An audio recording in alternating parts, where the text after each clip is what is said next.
Hello, could I speak to Bob Cole in purchasing, please? I'm afraid he's out of the office for the day. Can I take a message? Yes, please. It's Alex Parker from Pilton Engineering. Oh, yes. We ordered some packaging machines from you, didn't we? That's right, but I'm going to have to postpone the delivery date. We're having problems finding the right lifting machinery for them. I see. Now, under the terms of the contract I signed, there is a penalty clause for late delivery, but I'm hoping Bob will waive that since I also agreed to a very good bulk discount. I'll check for you. Thanks. I've decided that as we're doing the maintenance, I won't charge for installation. Okay, I've got that. Oh, and one more thing. I can't find anything in the contract about who's dealing with insurance while the goods are on the road. I'll check that. Hi, Julie, it's Mike, with the information you asked for. Webster's press conference has just finished, and this is what the new managing director said about their plans. They've built up healthy profits, which they'll spend on opening new outlets over the next 5 years. Next, he admitted that they're concerned about their product image. So they've established the new post of brand executive reporting to the marketing director. They want someone with fresh ideas who'll make a big difference. Thirdly, since Webster was taken over by the Chilcott Group, they've made savings by centralizing logistics, and they'll now apply that process to purchasing. They've examined the feasibility of centralizing property operations, but decided against it, at least in the short term. And finally, they plan to increase spending per customer by starting a loyalty card. Experience in the rest of the Chilcott Group shows that customers who join schemes like this spend a third more than other customers. Okay, that's all, Julie. Hope it's clear. Oh, hello, Jan. It's Mark Hill here, the accommodation officer. I've just got back from looking at 15 Leamington Road, another possible building for our training courses. This one looks very promising. It's in excellent order, and although we might need to adapt some of the rooms, we wouldn't need to upgrade it, unlike some of the other buildings I've seen. The seminar rooms are spacious and airy, and the accommodation is modern and well laid out. The overheads are cheaper than most of the other buildings I've looked at, probably because it's new and well designed.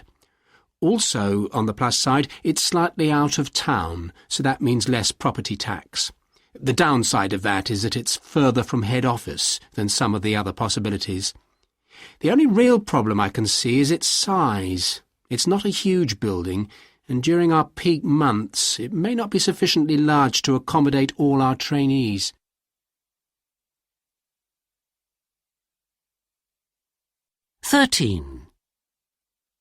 I'm the company's recruitment specialist, and we've moved heavily into using the internet.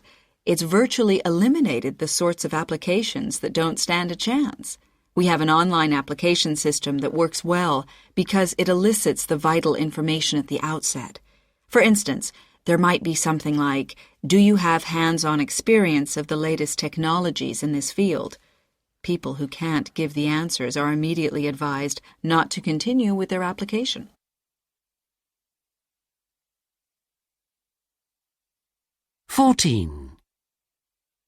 It's astonishing that while nearly all British businesses use the internet in one way or another, most of them just use their websites as shop windows for advertising jobs, then expect people to send in paper-based applications.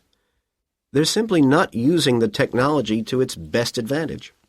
There are so many refinements that the internet makes possible, so every recruitment officer ought to be looking at making optimal use of it and cutting out as much paper as they can.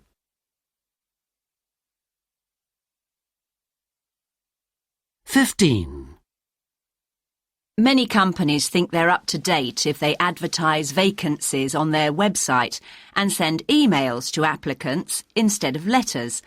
But that just isn't enough.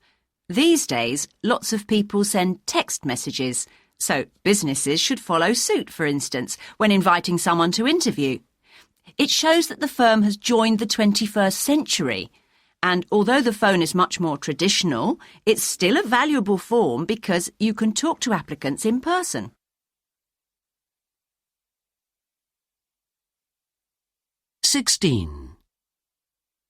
Companies sometimes get the wrong idea about online recruitment. They focus on the fact that it can reduce administration, but forget that it takes specific skills to manage the online process. After all, the recruitment section of the website needs to be organised, applications dealt with quickly and effectively, and so on. People who are used to circulating details of vacancies internally, planning newspaper advertising, acknowledging applications, etc., may not have the abilities required for dealing with online recruitment.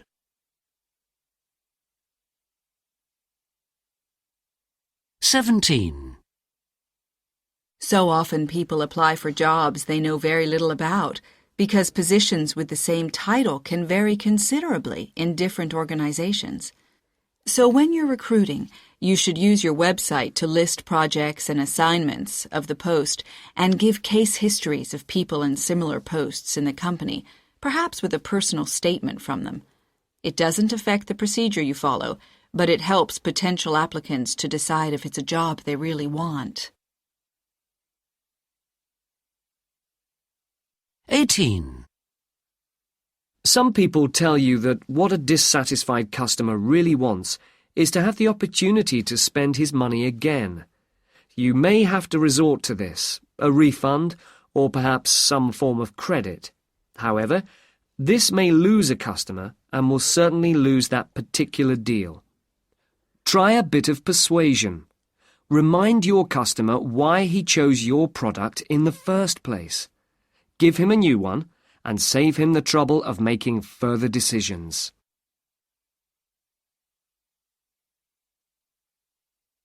19. It's often the case that a complaint about faulty equipment really means the customer is doing something wrong.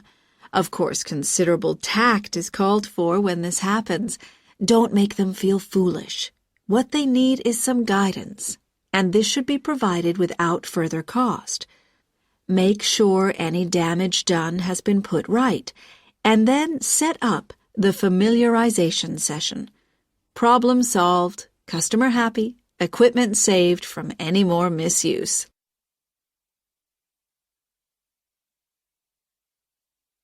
20.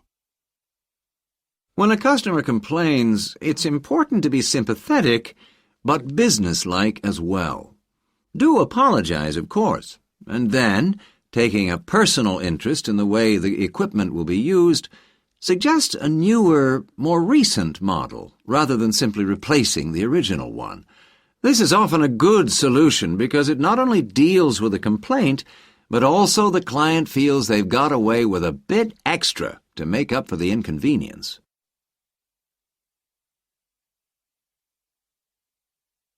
21. I don't think all complaints can be dealt with in the same way. Basically, you've got to solve the immediate problem to try to keep the customer's confidence. Sometimes guaranteeing your product for a longer period can be a good way to do this. Fix what's wrong as quickly as possible and show you're prepared to do so a second time if necessary. Point out that the customer won't have any worries, at least not until they need an upgrade.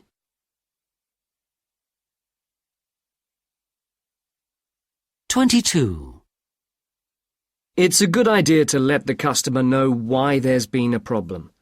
It shows you are prepared to be honest, and you might win a bit of sympathy. They realize that things don't always go right for the supplier either. But the most satisfactory thing to do is to offer a refund. Then, of course, they are more likely to deal with you again when they need a replacement.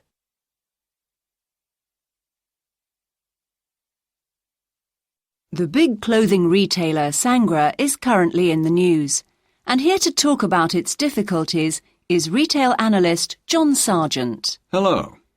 John, why have Sangra's sales fallen so much?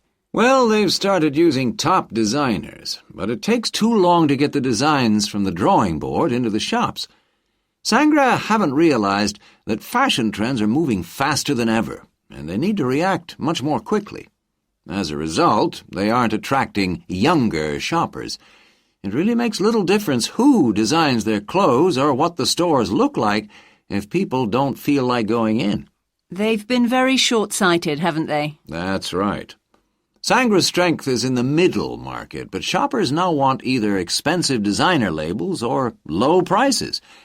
At the same time, other stores have started to compete for the same customers but are offering lower prices. Sangra's response to these dangers has been an advertising campaign which was right off target, and which actually seems to have lost them customers, and amazingly they're still running it. The last chief executive was thought to be responsible for many of the mistakes, wasn't he? Throughout the 1990s, the company was managed by Dennis Howard, who was a strong leader. He decided on the policy of acquisition, and to be fair to him, he managed to persuade the board. But when sales fell, Howard was forced out. If he'd already got somebody in position to take over, everything might have been fine. But as it was, a boardroom argument broke out. That's when the company's problems started. So, what's happening now? The new management started a high-cost policy of introducing what they call the lifestyle idea into the stores, grouping merchandise according to the target customer. For example, instead of dresses in one area, shoes in another, they have one section aimed at active adults, another at teenagers, and so on. The staff seem to be behind them, but they're finding that most of the stores just don't have the floor space for it. Is this the solution to the company's problems? Not really. They're also trying to make savings, like cutting the number of higher-paid staff to improve productivity, but the effect is minimal. The fact is that margins in retailing are being cut, and Sangra will have to do the same if they're to succeed. I'm sure this will be their next step. Or else they'll have to start shutting poorly performing stores, but that means shutting all of them.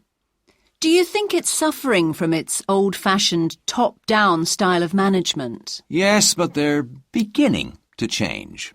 They're going to have to take much more notice of what shoppers want. But at the moment, they're working to reduce the time it takes for new products to be manufactured. So for the first time, they and their suppliers are cooperating to make improvements. To be honest, if the management were less autocratic, they could also learn a lot from their staff. What would be your advice to Sangra? They need to remember that their years of success came from supplying a broad range of ordinary clothes. They've made too many mistakes recently, like moving into designer items.